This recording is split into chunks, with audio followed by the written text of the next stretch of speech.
Horlama, yutak, yumuşak damak, dil kökü, bademcik gibi yapıların arkadan geçen, burundan nefes borusuna doğru seyreden havanın yol açtığı titreşimdir. Bu titreşim her zaman olur fakat her zaman duyulmaz. Normal insanlarda duyulmaz. Bunun duyulur seviyeye yükselmesi durumuna horlama diyoruz. Hatta yatak partnerinin oda değiştirmesine sebep olacak kadar kötüleşebilir. Bu bir sosyal durum ama aynı zamanda da uyku apnesi denilen hastalığın da bir öncüsü ve belirtisidir. Uyku apnesi dediğimizde horlamaya ilaveten nefes durması görülür.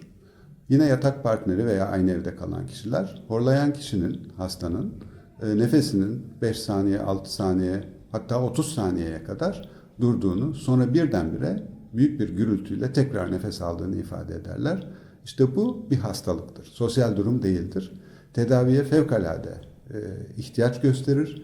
Çünkü çok komplikasyona ve kalp damar sistemi, solunum sistemi, psikiyatrik bozukluklar gibi bozukluklara ve hastalıklara da yol açabilir.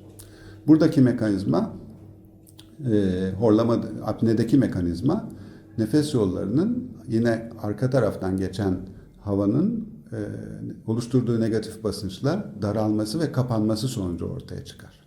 Uyku apnesine sebep olan durumlar genellikle üst solunum yollarındaki tıkayıcı yapısal durumlardır. Bunlar burun deviyasyonu, burunda polip, konka dediğimiz burunda her insanda normal bulunan yapıların hipertrofisi yani aşırı büyümesi, bademciklerin aşırı büyümesi, çocuklarda özellikle geniz etinin ve veya bademciklerin aşırı büyümesi, yine dil kökü bademciğinin aşırı büyümesi, damağın normal yerinden daha aşağıda gırtlağa doğru, dil kökünün arkasına doğru sarkarak yerleşmesi ve küçük dildeki hipertrofiler olarak sayılabilir.